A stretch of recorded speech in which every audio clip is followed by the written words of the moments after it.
Hello दोस्तों, welcome to MBA वाला। आप सभी का एमबीए वाला में बहुत बहुत स्वागत है। दोस्तों, आप सभी जान ही गए होंगे कि पिछले कुछ समय के अंदर अगर हम नोटिस करें तो क्वांट, रीजनिंग, इंग्लिश, इनकी इंपॉर्टेंस तो है ही है, but at the same time आपकी जनरल नॉलेज की भी काफ़ी ज़्यादा इंपॉर्टेंस है। मैं आपको कुछ एग्जाम्पल देता हूं। जैसे आप अलग अलग जो मैनेजमेंट एंट्रेंस एग्जाम्स होते हैं, काफ़ी जगह वहां पर जीके पूछा जाने लगा है। कुछ हद तक स्टैटिक भी होता है, पर कुछ यहाँ पर करंट अफेयर्स का पोर्शन भी हमें देखने को मिलता है। तो अगर हम ना एमबीए एग्जाम को टारगेट कर रहे हैं तो हमें क्वांट, रीजनिंग, इंग्लिश तो टारगेट करना ही करना है, but at the same time हमारे जो जनरल नॉलेज वाले एस्पेक्ट्स होते हैं उनको भी टारगेट करना अपने आप में बहुत ज्यादा इंपॉर्टेंट बन जाता है। चलो, ये तो सर बात हुई एग्जाम्स की। इसके अलावा जब हम कल अपने इंटरव्यूज देंगे, जब आप पीआईस के लिए जाओगे, तब उस समय के ऊपर आपको ना कुछ आपकी अवेयरनेस भी चेक करी जाएगी। ठीक है? और कितने अच्छी आपकी अवेयरनेस है, चीजों के लेके आपकी क्या समझ है, वो डिटरमिन करेगा कि आप इंटरव्यू के अंदर कितना अच्छा परफॉर्म करोगे। मैंने ना बहुत सारे बच्चों के साथ ओवर द टाइम बात करी है, एंड काफी सारे स्टूडेंट्स ऐसे होते हैं जो अपने ड्रीम कॉलेज को मिस आउट कर जाते हैं जस्ट बिकॉज कि उनके जनरल नॉलेज या फिर अवेयरनेस के अंदर मार्क्स अच्छे नहीं आए। क्या इस बात को समझ पाए? बहुत बढ़िया। तो मैं आपके साथ हेल्प करूंगा आने वाले दिनों के अंदर, जैसे आज से हम स्टार्ट भी कर चुके हैं। इसी तरह से आने वाले सेशंस के अंदर भी ना हमारी कोशिश रहेगी कि हम ना जनरल नॉलेज वाले सेक्शन के ऊपर बहुत अच्छी कमांड कर पाएं, ताकि कल को चाहे वो कहीं पर भी आपका क्वेश्चन पूछे, चाहे आपके एग्जाम के अंदर पूछे, इंटरव्यू के अंदर पूछे, हम उन क्वेश्चंस को टैकल कर पाएं। ठीक है? तो मेरा भी बिल्कुल बैकग्राउंड आप देख सकते हो। ठीक है, आई एम कोईकोड से मैंने एमबीए किया है, plus at the same time हजारों ही स्टूडेंट्स के साथ मैंने ओवर द इयर्स मेंटरशिप उनको प्रोवाइड करी है, ताकि अपने ड्रीम कॉलेज के अंदर वो एंटर कर पाए। राइट? तो कोशिश क्या करना, कोशिश ये करना, जैसे मैं आपके सामने ना अराउंड 30 क्वेश्चंस आज लेके आया हूं, कोशिश मेरी ये रहेगी कि इन 30 क्वेश्चंस के माध्यम से मैं आपको डिफरेंट डिफरेंट तरह की इंफॉर्मेशन बता पाऊं। साथ में ही जहां पर मुझे लगा कुछ निमोनिक्स हम याद कर सकते हैं, उनके माध्यम से भी चीजें आप कहीं ना कहीं रिमेंबर कर पाओ। यही हमारी कोशिश रहेगी। तो चलिए स्टार्ट करते हैं, हमारी ये जो जनरल अवेयरनेस की जो जर्नी होने जा रही है उसको प्रारंभ करते हैं। तो दोस्तों, पहला हमारे सामने क्वेश्चन है, which of the following personalities has been elected as the president of Maldives. अब मैंने ये टॉपिक इसलिए लिया क्योंकि अगर आप पिछले कुछ सालों की ओमेट्स एग्जाम देखोगे ना, वहां पर जो कुछ बड़ी अपॉइंटमेंट्स हुई होती हैं या फिर कुछ नए इलेक्शंस के अंदर किसी नए पर्सन को अपॉइंट किया जाता है, तो वो अपने आप से एग्जाम में इंपॉर्टेंट हो जाते हैं। तो जैसे यहां पे बात करी जा रही है प्रेसिडेंट ऑफ मालदीव्स, इस टाइम के ऊपर किसको इलेक्ट किया गया? The answer is correct, Mohammed Muizzu. तो ये नाम आपने ध्यान में रखना है। दरअसल में होता क्या था ना, जो सोली जी थे और जो बाकी वहां पे लीडर्स थे, उनको हराकर मोहम्मद मुइज़ू, इन्होंने यहां पर मालदीव्स का अभी ये प्रेसिडेंट बन चुके हैं। इंडिया और मालदीव्स के संबंध भी ऊपर नीचे होते रहते हैं, ज्यादातर टाइम अच्छे ही थे, तो उस वजह से भी चीज काफी न्यूज में थी। बाकी आप थोड़ा ऐसे भी ध्यान में रख सकते हो कि थोड़ा मालदीव्स के नाम से ही इनके नाम को भी आप थोड़ा रिलेट कर सकते हो, तो that will also help you. तो पहले का आंसर क्या हो गया आपका? Option number A, Mohammed Muizzu. चलते हैं दूसरे क्वेश्चन की तरफ। यहां पर क्या पूछ रहा है, इनमें से कौन सी ऐसी स्टेट या यूटी है जिसको नॉमिनेट किया गया है परमवीर चक्र recipient captain Bana Singh as the ambassador for war against waste initiative. Sir, इसका क्या मतलब वॉर अगेंस्ट वेस्ट का? देखो, आज के समय ना आप जानते हो जो वेस्ट है उसको कहीं ना कहीं प्रॉपरली मैनेज करना अपने आप में बहुत ज्यादा इंपॉर्टेंट हो जाता है। अब उसके अगेंस्ट ना हम एक लड़ाई लड़ने की कोशिश कर रहे हैं, जहां पर कैप्टन बाना सिंह जी को यहां पर एज एन एम्बेसडर अपॉइंट किया गया। अब कौन सी स्टेट है ऐसी, ये कौन सी यूटी है ऐसी? तो the answer correct is Jammu and Kashmir. J and के अंदर ये चीज हमें देखने को मिलती है। थोड़ा इसको याद करने के लिए आप ये भी कर सकते हो कि वॉर की बात हो रही है, वॉर अगेंस्ट वेस्ट, तो थोड़ा जम्मू कश्मीर भी आप थोड़ा दिमाग में रखो, क्योंकि अक्सर हमें कुछ कंडीशंस थोड़ी बेहतर इंप्रूव करने की जरूरत है जम्मू एंड कश्मीर के अंदर। तो यहाँ पर कैप्टन बाना सिंह जी का नाम, परमवीर चक्र इनको जहाँ पे रिसिपिएंट है, एंड साथ ही साथ वॉर अगेंस्ट वेस्ट, ये सारे पॉइंट्स आपको यहाँ पता होने चाहिए। राइट? नेक्स्ट क्वेश्चन देखिए। नेक्स्ट क्वेश्चन क्या पूछ रहा है? The question number third, that is which of the following articles gives power to the state and union legislature, दोनों को, स्टेट को भी and union legislature along with parliament, ताकि कहीं ना वो जीएसटी लॉस के अंदर अमेंडमेंट कर पाए। कहां पर ये चीज देखने को मिलती है? देखो, एक चीज आप रियलाइज करना, हमारी जो जीएसटी है वो कॉन्स्टिट्यूशनल बॉडी कैसे बनी? आपके 279A के अंतर्गत। पर यहां पर सवाल में उसने ये नहीं पूछा कि जीएसटी काउंसिल कहां मेंशन्ड है। उसने बोला क्या है? उसने बोला है कि पावर्स कैसे आती है पार्लियामेंट के पास, आपके स्टेट एंड यूनियन लेजिस्लेचर के पास। क्वेश्चन ये है, तो ध्यान से पढ़ना है। बहुत सारे बच्चों ने ना शायद इसका आंसर सी बता दिया होगा, पर नहीं, वो तो जीएसटी काउंसिल की बात हो रही है, यहां पूछा हुआ है अमेंडमेंट की बात, तो वो दरअसल में आता है 246A के अंतर्गत। तो यहां पर ना ये क्वेश्चन लाने का मेरा पर्पस ये था कि आपको मैं थोड़ा बता पाऊं। कई बार ना जल्दबाजी में, हड़बड़ी में हमें दिखता था जीएसटी बात हो रही है, जीएसटी 279 ये लगाते हैं। ऐसा आपने बिल्कुल भी नहीं करना। देखो क्या पूछ रहा है जीके के अंदर। अगर मैं बात करूं ना, तो सबसे बढ़िया बात पता क्या है कि इसका आंसर अगर आपको पता हो तो शायद 10 सेकंड लगेंगे। डायरेक्टली पढ़ा और डायरेक्टली आंसर कर दिया। क्वांट रीजनिंग इंग्लिश में तो थोड़ा टाइम लगता है ना आपको, कि हो सकता है 1 मिनट 2 मिनट भी कई बार लग जाते हैं। यहां पर आंसर पता होगा तो 10 सेकंड में बड़े आराम से आंसर कर सकते हो। पर एक चीज नोटिस करना, हमें ना आंसर जल्दी करना है, ठीक है। आंसर क्या करना है, हमें जल्दी करना है, पर जल्दबाजी बिल्कुल भी नहीं करनी, ठीक है। क्योंकि जल्दबाजी में आंसर करोगे, बिना पढ़े आंसर करने की कोशिश करोगे, तो आंसर गलत होने में एक पॉसिबिलिटी रहती है। तो इसका सही आंसर बन गया ऑप्शन नंबर बी 246 से। चलते हैं हम अपने क्वेश्चन नंबर 4 की तरफ। यहां क्या पूछा हुआ है कि जो पहले एशियन गेम्स हुए थे वो किस कंट्री के द्वारा होस्ट किए गए थे। एशियन गेम्स न्यूज में थे अभी पिछले टाइम्स के अंदर। तो यहां पर इसने वो नहीं पूछा, इसने पूछा पहले एशियन गेम्स कब हुए थे और कौन सी कंट्री के अंदर देखने को मिलते हैं। तो दरअसल में ना यहां पर आंसर है हमारा, जो हमारा प्यारा भारत की हम यहां पे बात कर सकते हैं। इंडिया के अंदर फर्स्ट आपको एशियन गेम देखने को मिलते हैं अराउंड 1951 के टाइम के अराउंड, ठीक है। तो ये पॉइंट भी आपको थोड़ा, ईयर भी आप यहां पे इसका ध्यान में रख सकते हो। क्लियर। अगले क्वेश्चन की तरफ बढ़ते हैं, दैट इज स्वच्छ भारत जो दिवस होता है वो कब सेलिब्रेट किया जाता है। अब सर इसको कैसे याद रखें, कई बार बहुत सारी डेट्स आती हैं और डेट्स याद नहीं रख पाते। देखो यहां पर सोचो, जब हम बात करते हैं गांधी जी के बारे में, आप जानते होंगे गांधी जी ना कुछ चीजों के लिए अक्सर खड़े रहते थे, जैसे नॉन वायलेंस, ठीक है, अहिंसा, सत्य। उसके साथ ही ना उन्होंने हमेशा स्वच्छता की भी बात करी है। तो दरअसल में ना ये जो स्वच्छ भारत दिवस है, इसको और कोई दिन नहीं बल्कि गांधी जी के जो जन्म दिवस होता है यानी कि 2 अक्टूबर, उसी दिन यहां पे सेलिब्रेट किया जाता है।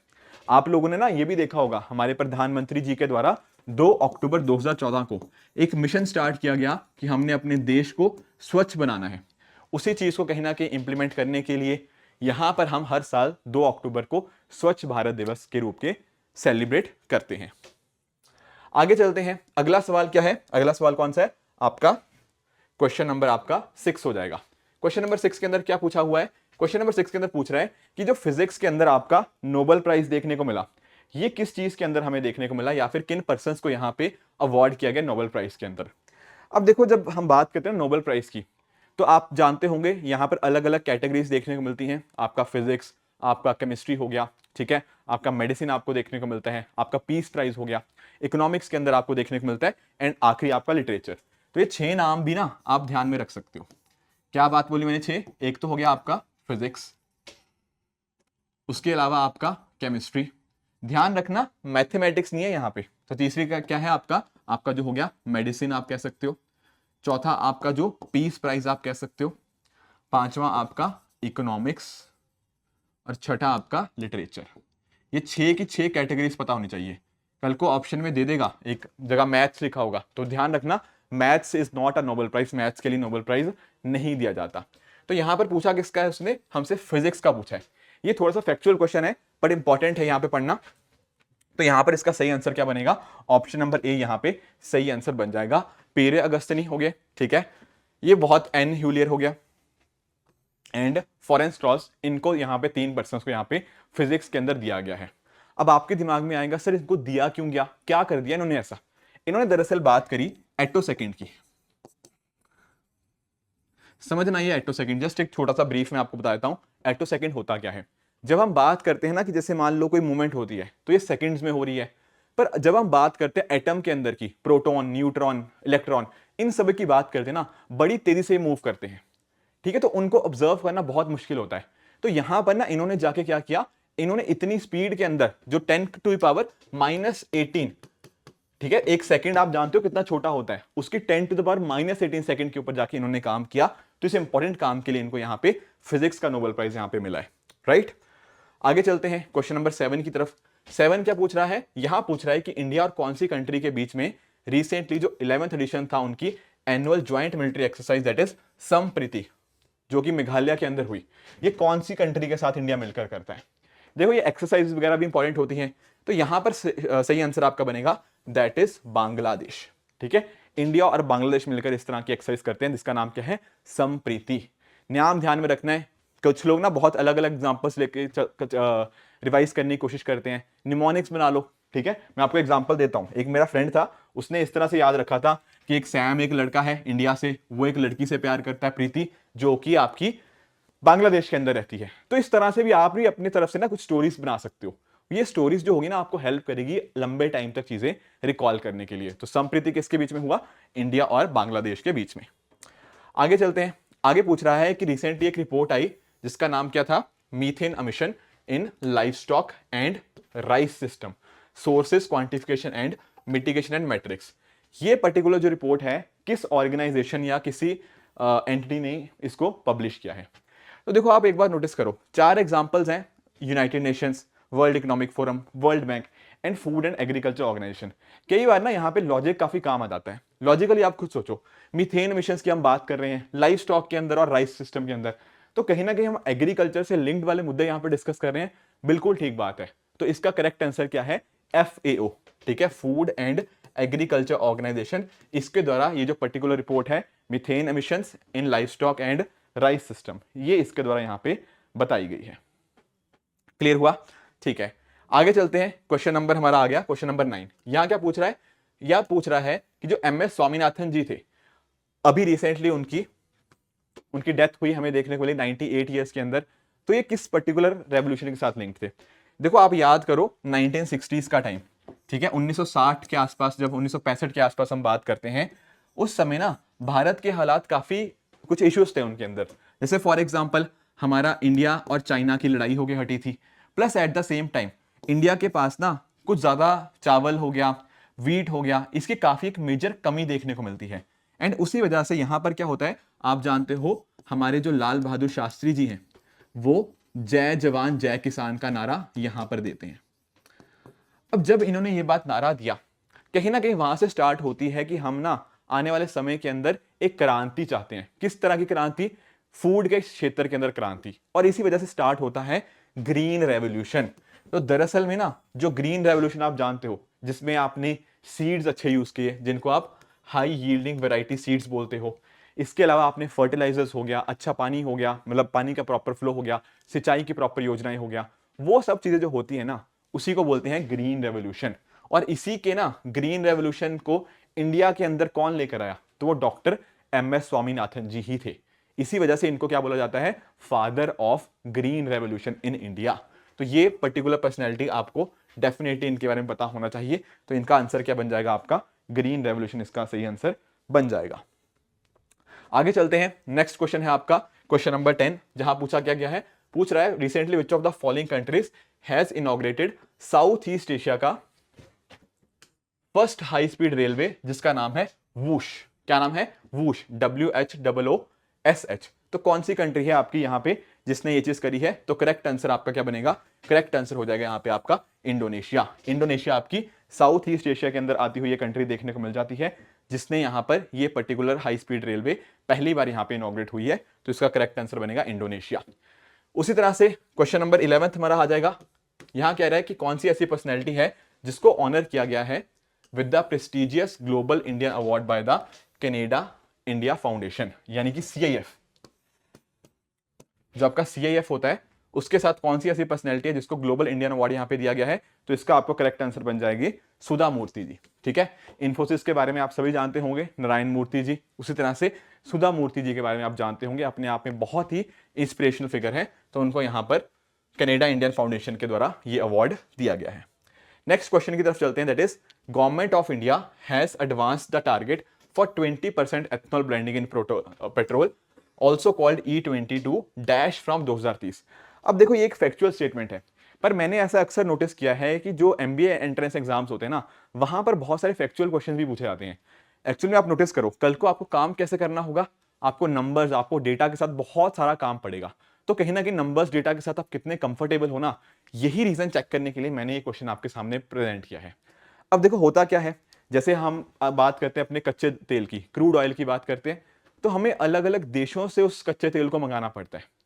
अगर ऐसा हो कि मान लो इस कच्चे तेल के साथ जो हम पेट्रोल बना रहे हैं बेसिकली, तो उसके साथ हम यहाँ पर एथेनॉल डाल दें।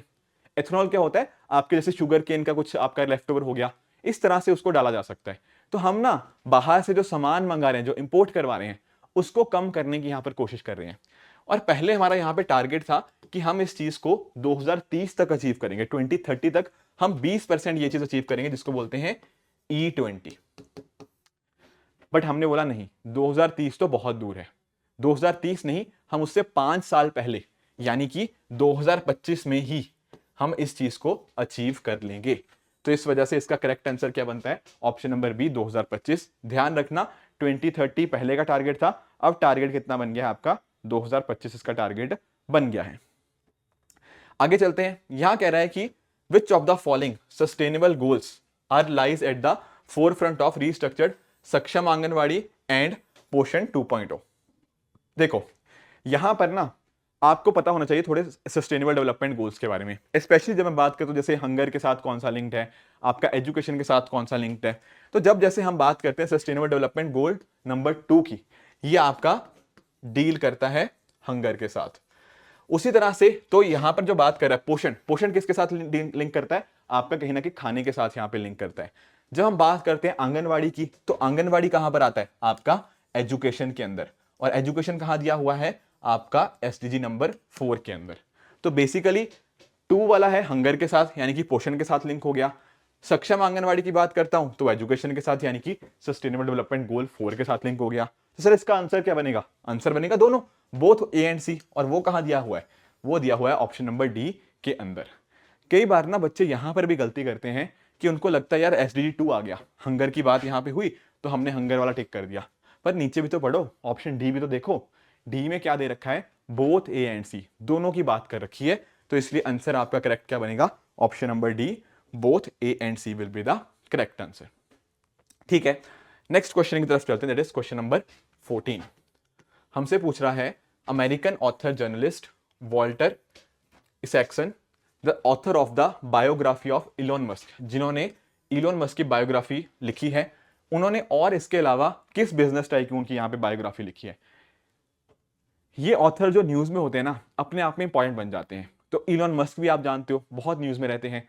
उसके अलावा वॉल्टर इसॉक्सन ने आपके जो स्टीव जॉब्स है ना, इनकी भी बायोग्राफी लिख रखी है। ठीक है, काफी इंस्पिरेशनल फिगर है, चाहे आप स्टीव जॉब्स की बात करें, आप इलॉन मस्क की बात करें। तो इसका करेक्ट आंसर क्या बनेगा, ऑप्शन नंबर ए, स्टीव जॉब्स। आगे पूछ रहा है यूनाइटेड नेशन ऑर्गेनाइजेशन यूएनओ, इसके हेडक्वार्टर्स आपको कहां देखने को मिलेंगे। देखो जब मैं बात करता हूं ना यूएन की, तो सितंबर अक्टूबर ये जो 2 महीने होते हैं ना, अपने आप में यूएन के लिए बहुत ज्यादा इंपॉर्टेंट होते हैं। अभी आपने देखा होगा जैसे फॉर एग्जांपल यूएन का समिट हुआ, ठीक है, बहुत सारे दुनिया भर के जो लीडर्स थे वो आपस में वहां पे मिले, आपस में बातचीत हुई, आपस में उन्होंने अपने अपने जो पॉइंट्स थे वो सामने रखे। तो ऐसे समय के ऊपर ना हमारे लिए क्या बन जाता है, यूएन के बारे में जानना इंपॉर्टेंट हो जाता है। और यूएन के हेडक्वार्टर्स की जब मैं बात करता हूं, तो क्या वो कहां पर है, क्या वाशिंगटन डीसी है, नहीं, वो है आपके न्यूयॉर्क के अंदर। कई बार ना बच्चे को ये पता होता है कि सर यूएसए में है, पर यूएसए में कहां है वो भी तो पता होना चाहिए। तो इसका करेक्ट आंसर क्या बनेगा, option number B, New York. Right, आगे चलते हैं, यहां पूछ रहा है Priyan Sain belongs to which state who claims the title of Miss Earth India. Right, ओमेट्स के अंदर ना Miss Earth, Miss World, Miss Universe कौन बना, इस तरह के कुछ क्वेश्चंस हमें देखने को मिलते हैं। तो यहां पर क्या पूछ रहा है कि मिस अर्थ इंडिया 2023 किसको यहां पे बताया गया, during the miss divine beauty 2023 national final held on August 26 in new Delhi. यहां पे ये कौन सी स्टेट को बिलोंग करती थी। तो इसका करेक्ट आंसर बनेगा आपका ऑप्शन नंबर डी, राजस्थान। तो प्रियन सैन जो थी आपकी राजस्थान को यहां पे बिलोंग करती थी, जिनको यहां पे मिस अर्थ इंडिया का टाइटल मिला। यहां पर आगे पूछ रहा है who is the director general of WHO, World Health Organization. अगर हम पिछले कुछ समय की बात करें, स्पेशली जब से कोविड-19 पेंडेमिक आया, WHO बार बार रिपीट करता रहता है। इवन और भी एग्जाम जैसे RBI ग्रेड भी हो गया, उनके अंदर भी ना इस तरह के क्वेश्चन अपीयर हुए हैं। तो यहां पर ना ये जो पर्सन की मैं बात कर रहा हूं, जो डायरेक्टर जनरल है, काफी बार इन्होंने कुछ ऐसे बयान दिए मीडिया में आकर जो थोड़े कॉन्ट्रोवर्शियल थे। तो यहां पर जो आंसर की मैं बात कर रहा हूं वो आपका टेड्रोस एडनॉम और गैब्रियस। ठीक है, तो टेड्रोस के साथ आप यहां पे नाम इनका ध्यान में रख सकते हो। तो इसका डायरेक्टर जनरल कौन बन जाएंगे आपके, वर्ल्ड हेल्थ ऑर्गेनाइजेशन के टेड्रोस जी आपके बन जाएंगे। आगे पूछ रहा है नेस्कॉम।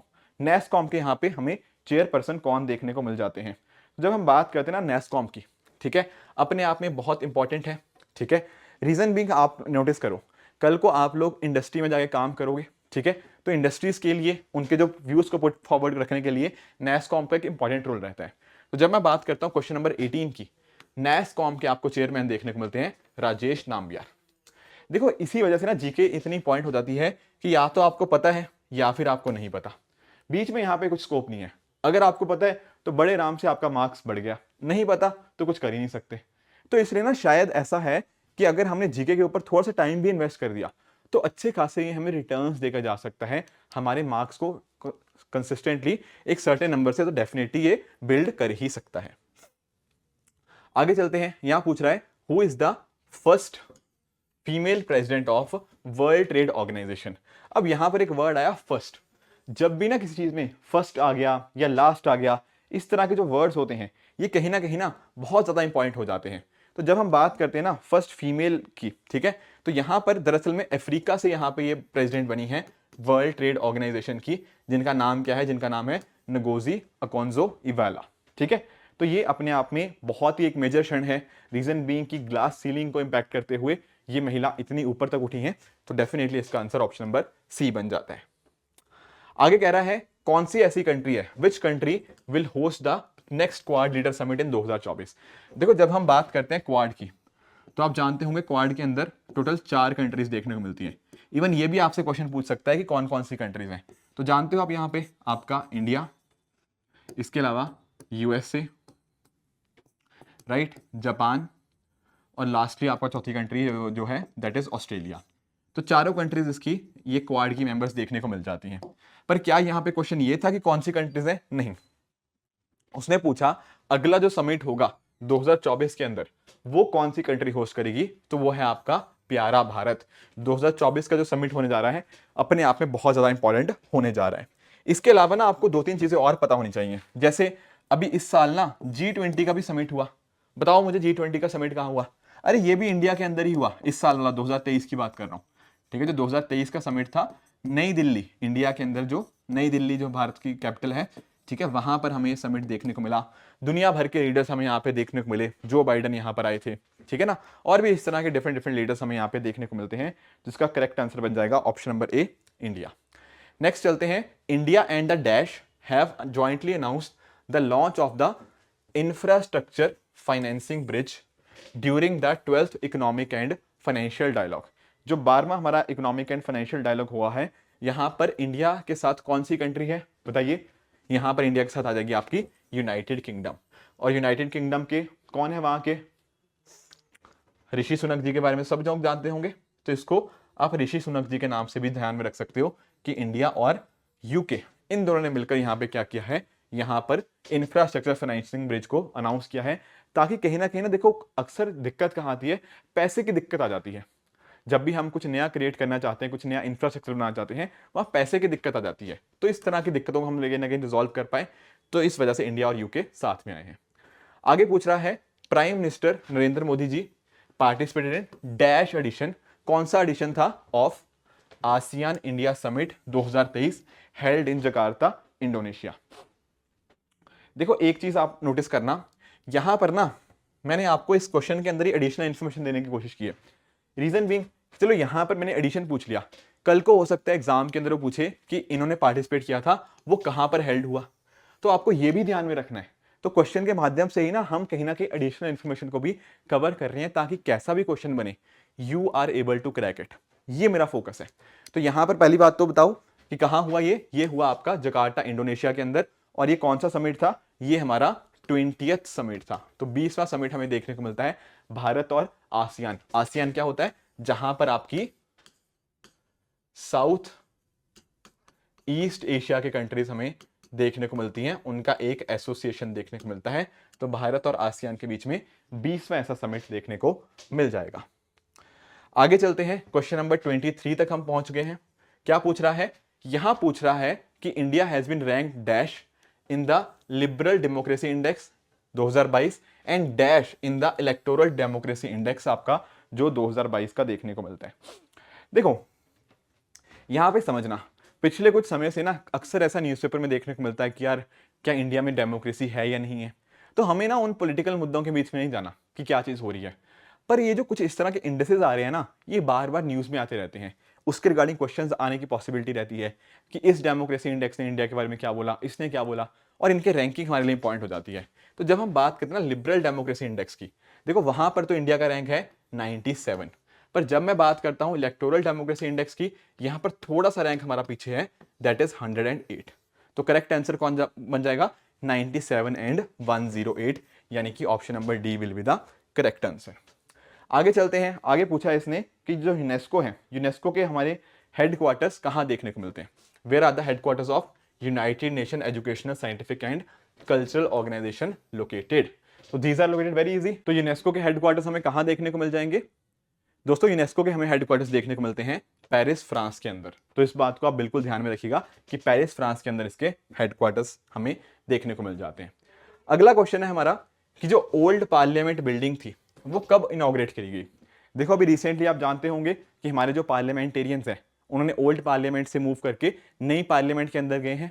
तो नई पार्लियामेंट के ऊपर तो चलो क्वेश्चन बनता ही है डेफिनेटली कि अभी क्या हुआ है, ठीक है। तो नई पार्लियामेंट बिल्डिंग हमारी बनी है, पर ओल्ड पार्लियामेंट बिल्डिंग कितनी पुरानी है, ये कब बनी थी, ये भी अपने आप में ना इंपॉर्टेंट बन जाता है। तो ऐसा माना जाता है कि 1927 उस समय हमारी जो पुरानी पार्लियामेंट बिल्डिंग थी ना, उसका इनॉग्रेशन हमें यहाँ देखने को मिलता है। तो बेसिकली आप देख पाओगे 1927 में वो बिल्डिंग बनी थी, आज हम पहुंच चुके हैं 2023 के अंदर, यानी कहीं ना 96 ईयर्स हमारे यहाँ पे कंप्लीट हो चुके हैं। तो 96 साल का गैप हमें देखने को मिलता है पुरानी हमारी जो थी और आज की जो हमारी बिल्डिंग है उसके बीच में। तो 1927 का आप ये ध्यान में रखिएगा। अगर आप दिल्ली की बात करते हो ना, दिल्ली के ज़्यादातर जो एरियाज थे, आपने जैसे ना नाम सुना होगा लुटियंस दिल्ली का, सुना है कभी? बिल्कुल सुना होगा। तो जो लुटियंस वर्ड आया ना, ये दरअसल में वर्ड आया आपका एडवर्ड लुटियन से, ठीक है। इन्होंने यहाँ पे दिल्ली की बहुत इंपॉर्टेंट बिल्डिंग्स बनाई हैं। आपका हर्बर्ट बेकर हो गया, ठीक है ना, इनके द्वारा यहाँ पे दिल्ली की अलग अलग बिल्डिंग्स का कंस्ट्रक्शन किया गया है। इसी वजह से इसको लुटियंस जोन, लुटियंस दिल्ली इस नाम से जाना जाता है। तो करेक्ट आंसर यहाँ पे हमारा क्या बन जाता है? Option number D 1927।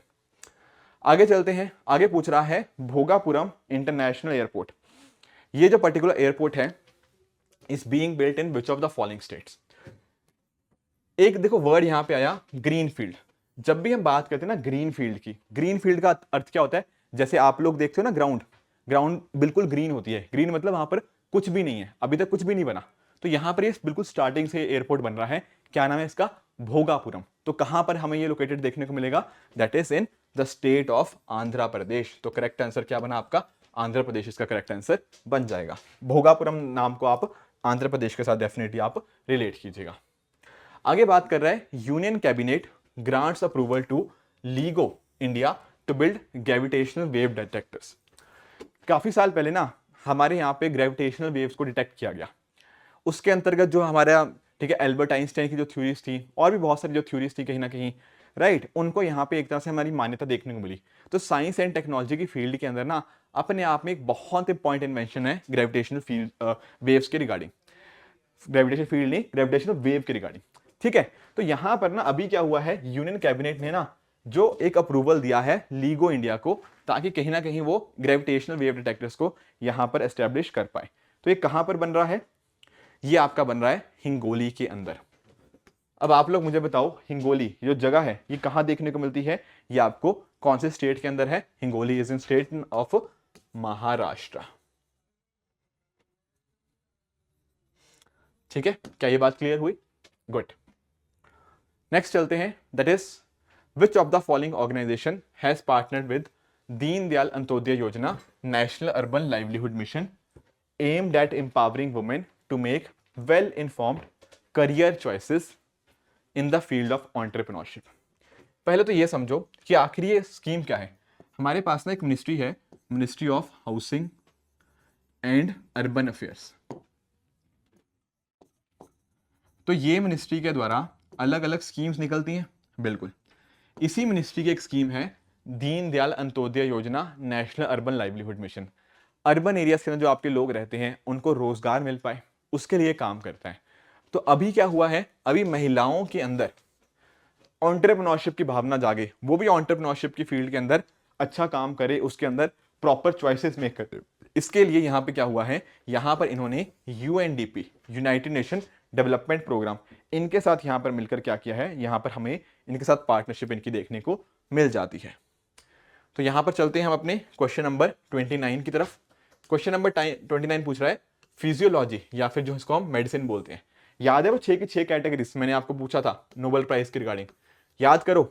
मुझे 6 की 6 कैटेगरीज के नीचे नाम बताओ कमेंट सेक्शन के अंदर कि कौन सी वो 6 कैटेगरीज थी जिनके लिए नोबेल प्राइज हमने देखा, अभी थोड़ी देर पहले ही पढ़ के आए हैं। तो क्या पूछ रहा है, फिजिक्स नहीं, मेडिसिन के अंदर जो 2023 का हमें नोबेल प्राइज आपको देखने को मिलता है, तो किस पर्टिकुलर पर्सन को हमें यहाँ पे इस बार का देखने को मिल जाएगा। तो यहां दरअसल में अगर आप बात करो तो कुछ लोगों को शायद लगेगा सर स्वांते पाबो की बात हो रही है, नहीं, ये पिछले सालों की बात थी, स्वांते पाबो को इस बार नहीं मिला। यहाँ पे 2023 का पूछा हुआ ना, तो 2023 में आपका कैटलिन कैरिको एंड साथ ही साथ जो ड्रू वेसमैन थे, इनको यहां पर इस बार का मेडिसिन का हमें अवार्ड देखना मिल जाता है। क्लियर? तो फैक्चुअल क्वेश्चंस है कुछ कुछ, बट डेफिनेटली इंपॉर्टेंट है। उसी तरह से यहां पूछ रहा है वर्ल्ड टीचर्स डे, ये कब रिसेंटली ऑब्जर्व किया गया। अब आप में से बहुत सारे लोग सोचोगे कि सर हम तो अभी तक 5 सितंबर पढ़ते आ रहे थे कि 5 सितंबर को होता है, उसी दिन टीचर्स डे होता है। देखो बात आपकी ठीक है कि 5 सितंबर को टीचर्स डे होता है, पर यहां पर उसने पूछा क्या है, उसने वर्ल्ड टीचर डे पूछा है। हमारे यहाँ के ऊपर जब हम 5 सितंबर को मनाते हैं तो उस दिन तो डॉक्टर एस राधा कृष्णन जी का जन्म दिवस होता है, इसलिए मनाया जाता है। पर यहां पर उसने वर्ल्ड ओवर की बात करी कि वर्ल्ड टीचर्स डे कब सेलिब्रेट किया जाता है, तो दैट इज योर 5 अक्टूबर। तो उसमें एक महीना और ऐड कर देना, आपका बन जाएगा 5 अक्टूबर। क्या ये बात क्लियर है? ठीक है, तो ये कुछ क्वेश्चंस थे। ठीक है, तो 30 के 30 क्वेश्चन हमने यहाँ पे डिस्कस करने की कोशिश करी। आप लोग ना एक बार कोशिश करना, मुझे नीचे कमेंट सेक्शन में ये भी बताना कि आपका 30 में से कितने आपके ठीक निकले, कितने आपके गलत निकले।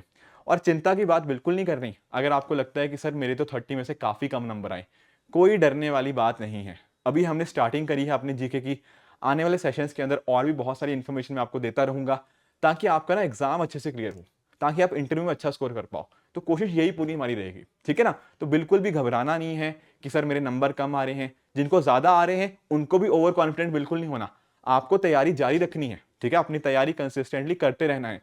देखो कहते हैं ना कि जैसे एक चींटी होती है ना, चींटी भी क्या करती है, जब कहीं ना कहीं एक दीवार पर चढ़ने की कोशिश करती है, कई बार गिरती है। तो दरअसल में गिरना गलत नहीं है, पर अगर आप गिरकर आप उठते नहीं हो, वो अपने आप में बहुत बड़ी गलती होती है। तो अगर आप गिर रहे हो कोई कंसर्न नहीं है, पर गिर के उठना जरूरी है। गलतियां हो रही हैं कोई बात नहीं, जितनी गलतियां करना है यहीं पर कर लो।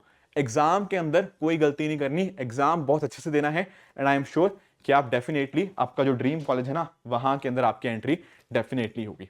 तो ये था आज का लेक्चर। आप लोग मुझे डेफिनेटली बताइए कि आप सभी को आज का लेक्चर कैसा लगा। ठीक है, आने वाले सेशंस के अंदर हम और भी बहुत सारी चीजें पढ़ते रहेंगे ताकि आपकी चीजें और आपकी तैयारी बहुत अच्छे से चलती रहे। ठीक है फ्रेंड्स, तो ये थी आज का लेक्चर। इसी तरह से आप भी अपने एंड पे हार्ड वर्क करते रहिए। Goodbye and good luck.